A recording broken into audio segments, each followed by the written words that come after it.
I was born on June 12, 1997, almost 100 years after my family first came to the United States.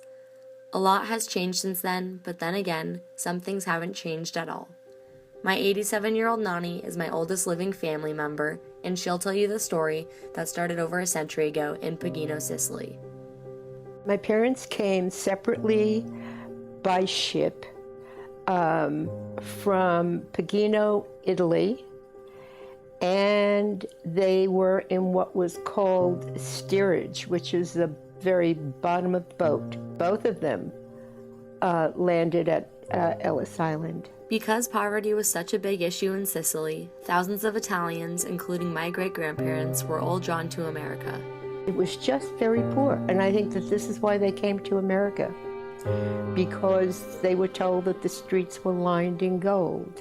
My parents had moved from New York and were able to buy a property which was a store that was on the lower level, and we lived above the store. To the left of us, where the store was, they built an armory, and during the war that was used quite a bit. I think I was about 14. It took me a while to really understand what was going on. But as time went on, we had ration books. Everything was rationed. The sugar was rationed, shoes were rationed, tires, gasoline, meat. At 16, I joined the Women's Auxiliary Corps.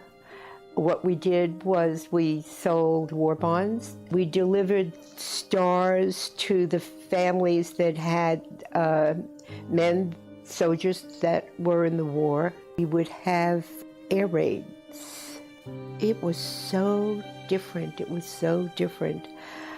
It was so different in that everyone really did pull together.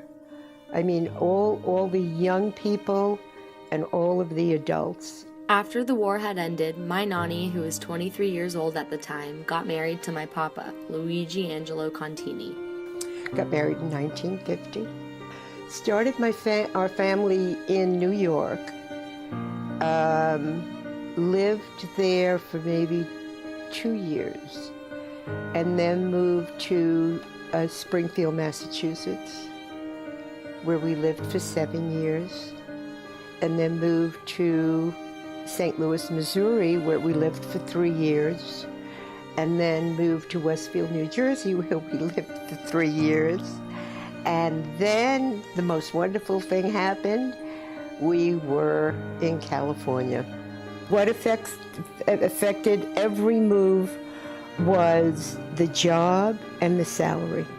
Even my husband and myself as a family, I mean, we started out struggling, but we were struggling along with everyone else. I have 21 incredible grandchildren, successful in every way, happy. And I think the other thing is that really makes me very, very happy is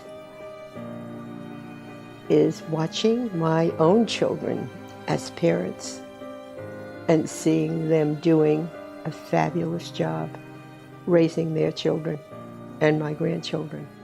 A lot of things have changed in the past 100 years, but one thing that hasn't is family. From year 1 to year 16, my Nani has never left my side. My name is Annalisa Ruff, and this is my American story.